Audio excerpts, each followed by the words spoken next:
បាទសួស្តីអ្នកទាំងអស់គ្នាចឹងថ្ងៃនេះខ្ញុំមានលំហាត់ការដោះស្រាយសមីការ differential សមីការនេះគឺសមីការ differential លំដាប់2គេឲ្យយើងរកចម្លើយនៃសមីការបាទចឹងការរកនេះគឺរកចម្លើយពិសេសចឹងមុននឹងចាប់ផ្ដើមរកចម្លើយពិសេសយើងត្រូវរកចម្លើយទូទៅរបស់វាសិនឥឡូវយើងមើលដំណោះស្រាយបាទចឹងយើងរកចម្លើយទូទៅសិនចឹងយើងសរសេរមកថាគេមានសមីការហ្នឹង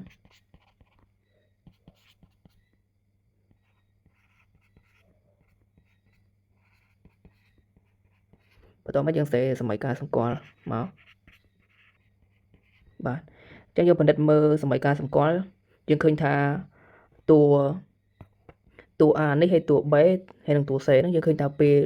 ដែលយើងយកតួទាំង3បុកចូលគ្នាទៅឃើញថាតម្លៃវាស្មើ0អញ្ចឹងវាចូលករណីពិសេស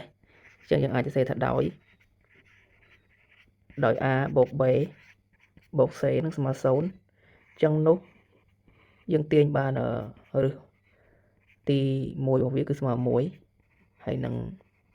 ឬទី2របស់វាគឺស្មើ C លើ A គឺស្មើ2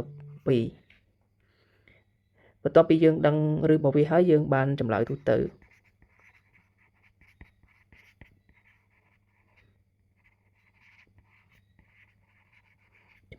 ៅនៃសមីការ differential ហ្នឹងគឺ y គឺស្មើ a សេគុណឬទី1របស់វាហ្នឹងគឺ1ចឹងសេគុណ x ហើយឬទី2របស់វាគឺ2ចឹងបានសេគុណ 2x ហើយ a និង b ហ្នឹងជាចំនួនថេរចឹងយើងរកចម្លើយទូទៅរបស់វាឃើញហើយយើងចាប់ផ្ដើមឆ្ពោះទៅរកចម្លើយពិសេសចឹងដោយចម្លើយពិសេសហ្នឹងគឺយើងពិនិត្យមើលលក្ខខណ្ឌនេះលក្ខខណ្ឌគេថាបើគេដឹងថាអនុគមហ្នឹងមានចម្លើយដែលមានអតិបរមាស្មើនឹង1នៅត្រង់ x ស្មើ1ដែរអញ្ចឹងមានន័យថាកន្លែងនេះគឺ x ស្មើ1ហើយ y ស្មើ1អញ្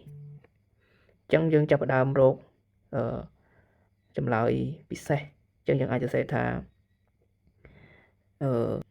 តាមសមត្ថកម្ម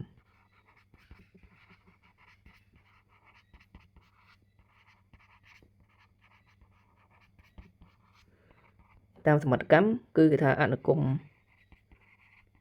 ហ្នឹងមានចម្លើយ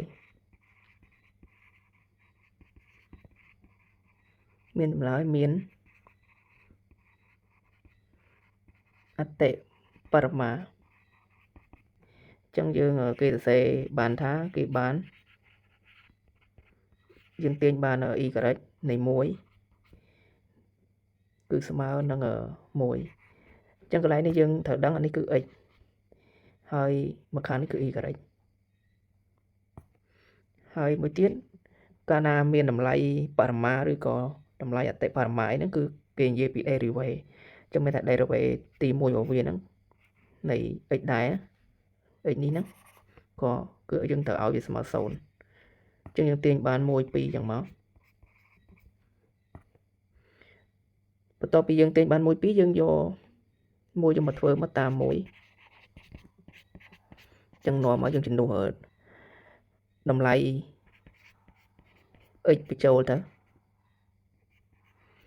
អញ្ចឹងកន្លែងនេះ x ហើយកន្លែងនេះ y អញ្ចឹងយើងជំនួសចូលក្នុងសមីការរបស់យើងគឺបានស្វ័យគុណ1បូកឲ្យ b ស្វ័យគុណ1គុណ2ស្មើ2ហើយស្មើ1ហ្នឹងយើងសរសេរថាសមីការទី1បន្តមកទៀតយើងតាម2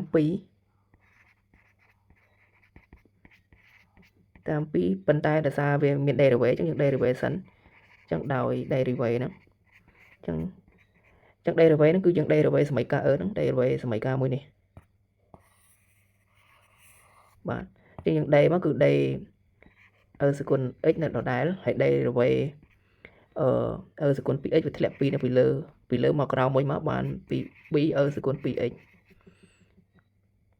បន្ទាប់ពីយើង derivative ហើយយើងចាប់យើងទាញថា y' នៃ1គឺស្មើ0ហ្នឹងឬយើងជំនួសតម្លៃចូលទៅបានស្វ័យគុណ1បូកឲ្យ 2b សគុណ1គុណ2ស្មើ2ហ្នឹងហើយទាំងអស់នោះស្មើ0ជាសមីការ2បន្ទាប់មកយើងយកសមីការទាំងពីរ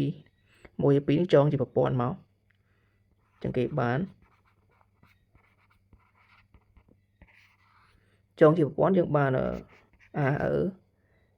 បូកឲ្យ b សគុណ2ស្មើ1សមីការ1ហើយមួយទៀតយើងបាន a បូក 2b ការ៉េស្មើ0បន្ទាប់មកយើងយក1ហ្នឹងយកទៅដក2បាទអញ្ចឹងដកទៅយើងឃើញថាដកទៅអស់អានេះដកទៅនៅសល់ដក b ការ៉េហើយ1ដក0ស្មើ1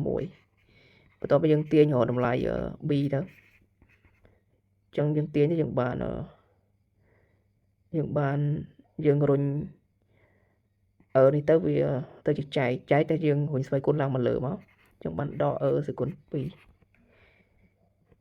បន្ទាប់ពីយើងឃើញ b ចឹងហើយយើងយក b ហ្នឹង b ស្មើដក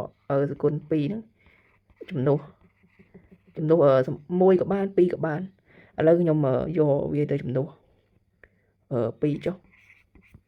អញ្ចឹងតាម2យើងអាចសេថា a ស្មើនឹងដក 2b ការ៉េហើយយើងជំនួសតម្លៃ b បញ្ចូលទៅ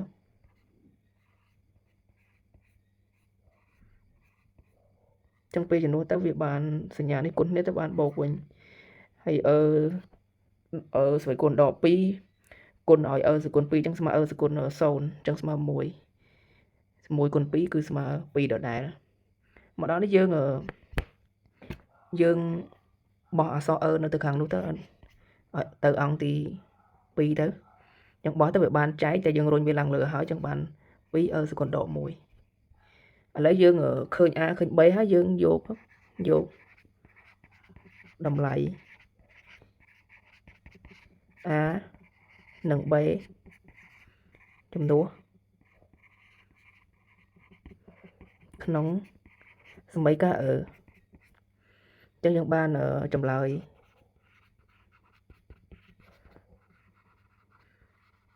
យពិសេស